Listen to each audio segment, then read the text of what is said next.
నమస్తే ఫ్రెండ్స్, ఈ కంటెంట్ కనుక మీకు నచ్చినట్లయితే దయచేసి మా ఛానల్ని లైక్ చేయండి, షేర్ చేయండి, సబ్స్క్రైబ్ చేయండి, తప్పకుండా బెల్ ఐకాన్ నొక్కండి. ఫ్రెండ్స్, శ్రద్ధా వాకర్ ఈ పేరును ఎవరంత ఈజీగా మర్చిపోరు.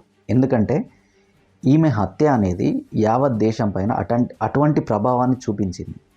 2022లో ఢిల్లీలో ఆఫ్తాబ్ పూనావాలా అనే వ్యక్తి, ఎవరైతే శ్రద్ధా వాకర్ లవర్గా చెప్పబడుతున్న ఈ వ్యక్తి ఆమెను అత్యంత క్రూరంగా చంపేశాడు. ఆమెను చంపేసి ఆమె శరీరాన్ని 30 కంటే ముక్కలుగా చేసి ఢిల్లీ పరిసర ప్రాంతాల్లో పారేశాడు.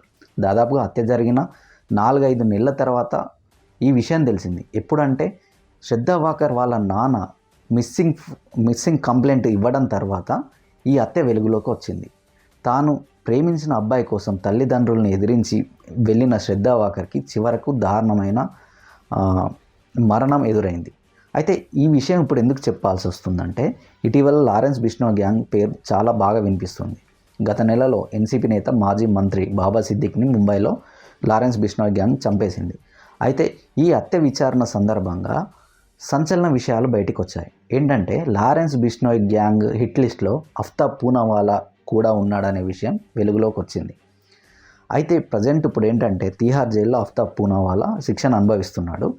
అయితే ఈ విషయాన్ని మహారాష్ట్ర ATS ముంబై పోలీసులకు సమాచారం ఇవ్వడంతో ఇప్పుడు ప్రజెంట్ ఆఫ్తాబ్ పూనావాలా ఉండే తీహార్ జైల్లో అతనికి మరింత భద్రత ఇచ్చే అవకాశం కనిపిస్తుంది.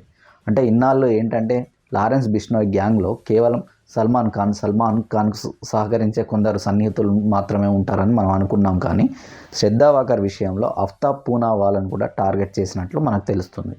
ఓకే ఫ్రెండ్స్, ఈ కంటెంట్ కనుక మీకు నచ్చినట్లయితే దయచేసి మా ఛానల్ని లైక్ చేయండి, షేర్ చేయండి, సబ్స్క్రైబ్ చేయండి, తప్పకుండా బెల్ ఐకాన్ నొక్కండి.